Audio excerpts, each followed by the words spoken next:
warahmatullahi wabarakatuh. Perkenalkan saya Gustina Susi Ariningsih, calon guru penggerak angkatan 11 dari SMA Negeri 1 Bangurejo, Kabupaten Lampung Tengah. Baik, di sini saya tidak sendiri, saya ditemani oleh Miss Nuri, guru bahasa Inggris dari SMA Negeri 1 Bangurejo. Assalamualaikum Miss Nuri. Waalaikumsalam. Bagaimana kabar hari ini? Alhamdulillah sehat luar biasa. Iya. Hari ini kita adakan percakapan pra-observasi yang nantinya saya akan mengobservasi kelas yang akan diajarkan oleh Miss Nuri. Oke, siap. Oke, adapun tujuan dilakukan observasi ini yaitu untuk mengevaluasi proses pembelajaran yang nantinya Miss Nuri akan terapkan di kelas Miss Nuri menjadi pembelajaran yang baik untuk murid, seperti itu. Oke. Adapun beberapa pertanyaan yang ingin saya ajukan kepada Miss Nuri. Yang pertama, kira-kira tujuan pembelajaran yang ingin Miss Nuri capai dalam kelas observasi yang nanti saya observasi? Ya, untuk tujuan pembelajaran kali ini, di pertemuan kali ini saya akan membahas topik tentang analytical exposition text dengan tujuan siswa dapat menyusun sebuah teks analytical exposition dengan memperhatikan unsur kebahasaan, struktur teks, dan fungsi sosial. Baik. Kemudian area pengembangan yang ingin Miss Nuri capai dalam proses belajar. Untuk area pengembangannya nanti saya akan mengembangkan di area writing, yaitu keterampilan menulis. Siswa dapat menyusun sebuah paragraf atau sebuah teks analytical exposition. Baik, luar biasa. Kemudian ini, rancangan pembelajaran yang ingin Miss Nuri gunakan nanti dalam proses pembelajaran. Oke, seperti biasanya yang pertama pendahuluan. Di pendahuluan itu nanti saya akan melakukan review karena ini adalah pertemuan ketiga. Kalau bisa tahu, kalau ini pertemuan ketiga, yang pertama itu kami mengembangkan di tahap memahami itu adalah elemen menyimak, memahami sebuah teks analytical exposition. Siswa memahami teksnya, kemudian strukturnya, kemudian fungsi sosialnya. Kemudian di pertemuan kedua itu pengembangannya adalah berbicara. Siswa mengungkapkan sebuah analytical exposition text yang mereka kembangkan di sini, mereka kembangkan sendiri.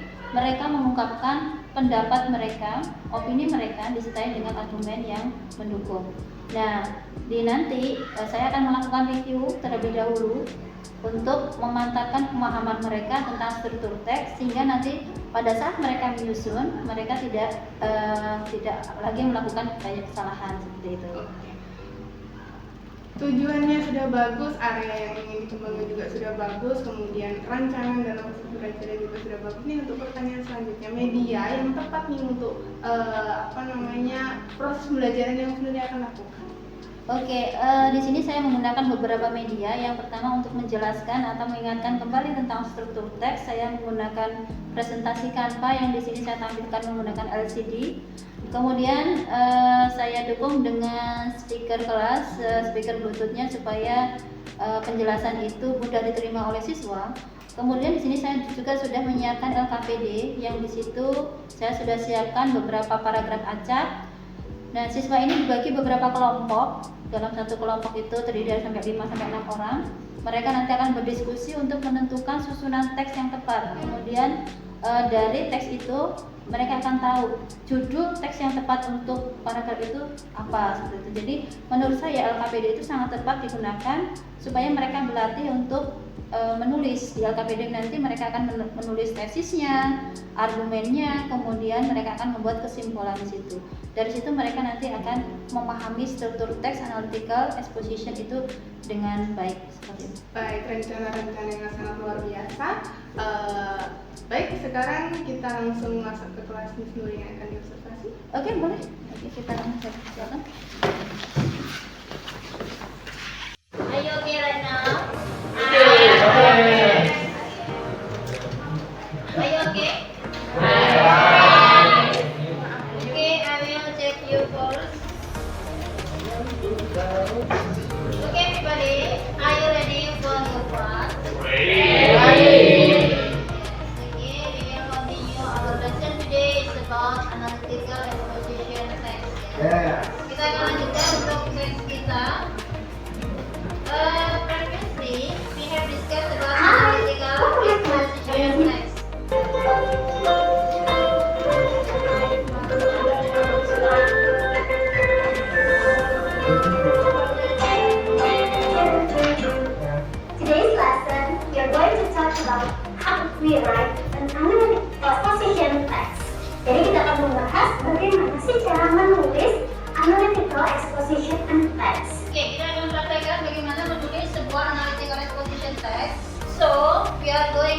grup ya, kita akan buat kelompok yang terdiri dari berapa orang di sini jumlahnya? Yang berangkat berarti 32 berarti kita mau bagi 5 kelompok, berarti satu kelompok isinya 6. Oke, satu kelompok, we will make a group, satu kelompok isinya 6. Silakan bikin grup yang isinya 6.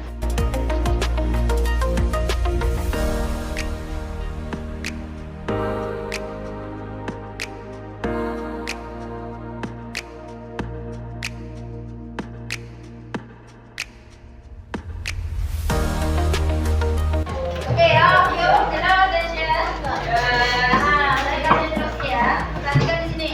Ini adalah lembar LKPD kalian. Di situ sudah name untuk nama kalian. Satu kelompok, misalkan di situ grupnya grup 1, grup 1, kelompoknya siapa aja kalau guru. Oke, kelas date tanggalnya hari ini. Kemudian perhatikan di situ ada instruksi. Kemudian ada di lembar halaman keempat. Kalau instruksinya kurang paham, nanti kalian bisa lihat. Halaman keempat.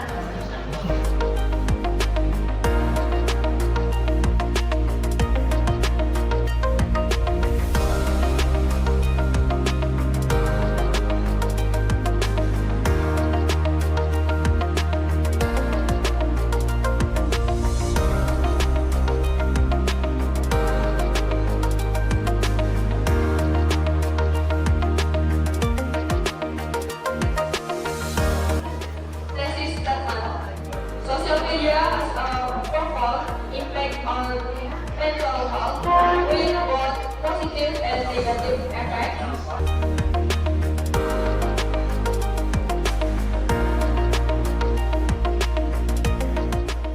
Reflection. Our conclusion for today is about your writing analytical text.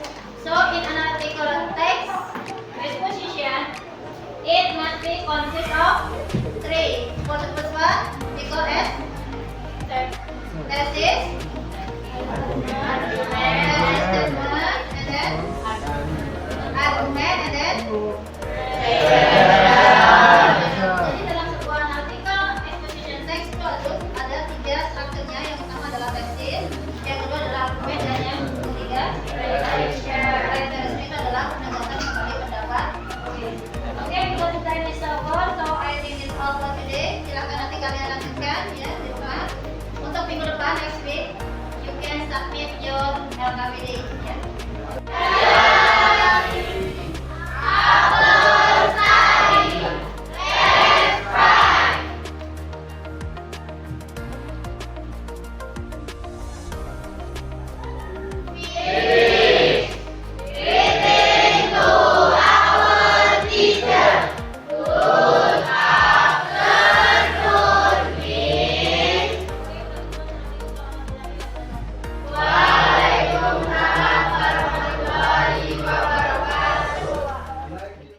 Bismillahirrahmanirrahim. Assalamualaikum Miss Nuri.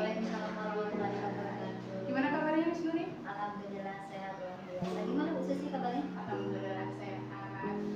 Baik Miss Nuri, ini saya mengganggu waktunya Miss Nuri. Pada saat ini kita akan berdiskusi tentang pasca observasi yang kemarin saya sudah melakukan observasi di kelasnya Miss Nuri. Terkait banyak pertanyaan-pertanyaan yang ingin saya sampaikan kepada Miss Nuri. Untuk pertanyaan yang pertama, tujuan dari pembelajaran yang kemarin Miss Nuri sampaikan kepada peserta didik. Miss Nuri? Terima kasih. Untuk kemarin materi yang saya sampaikan itu kan tentang analytical exposition ya Bu Susi ya. Tujuannya itu siswa dapat mengidentifikasi fungsi sosial, struktur, dan unsur kebahasaan dari teks analytical. Kemudian dari situ mereka dapat menyusun sebuah paragraf analytical exposition. Baik, kemudian adakah hambatan-hambatan yang terjadi pada saat proses pembelajaran ketika observasi?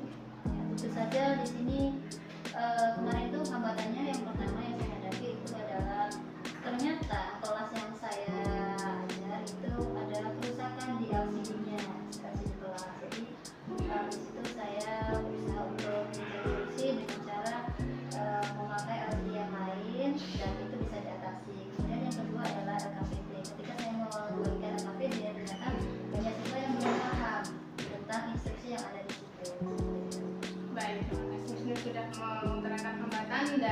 langkah menangani hambatan-hambatan yang terjadi. Untuk selanjutnya, refleksi dari pembelajaran yang sudah Miss Nuri lakukan, bisa diceritakan? Iya, di situ saya melakukan refleksi dan berevaluasi bahwa di sini saya tuh harus mempersiapkan segala sesuatunya itu sebaik mungkin sebelum pembelajaran dimulai. Persiapkan dengan matang segala sesuatunya, contoh media pembelajaran apa yang akan saya gunakan, apakah di situ kondisinya aman atau tidak, saya cek terlebih dahulu, kemudian untuk APD apakah benar-benar siswa memahami dengan instruksi yang saya berikan, seperti itu. Di situ saya belajar untuk ke depan, oh ini akan saya perbaiki lagi. Baik, terima kasih Miss Nuri atas cerita dari